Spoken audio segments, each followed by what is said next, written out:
Very simply, that Trump didn't have the authority to do what he thought he did. So this is the Court of Federal Trade, which is, I'm sorry, this is the United States Court of International Trade, not too far from here, just a couple blocks away.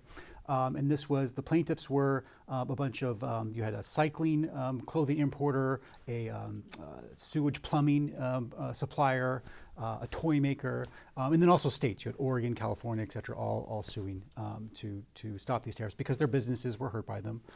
In the case of the states, they just probably say, look, we buy stuff from China too, so just as regular consumers, we are hurt by this. So they all got standing to sue.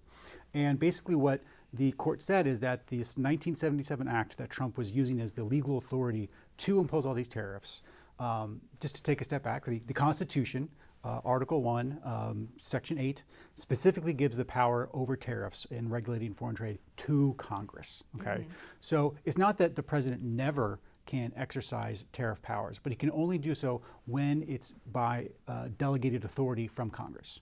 And so in 1977, Congress did pass this act, the International Emergency Economic Powers Act, and that was the statute that Trump is using to claim all these tariffs.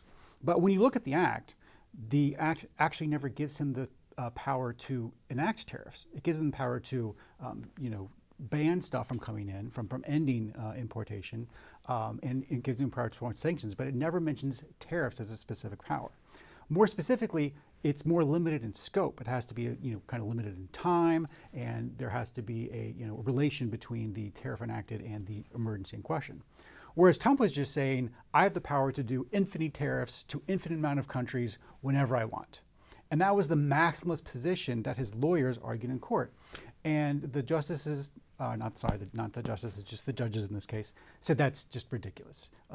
We have a long-standing body of law that looks at when congressional delegation of powers are proper within the Constitution and when they're not.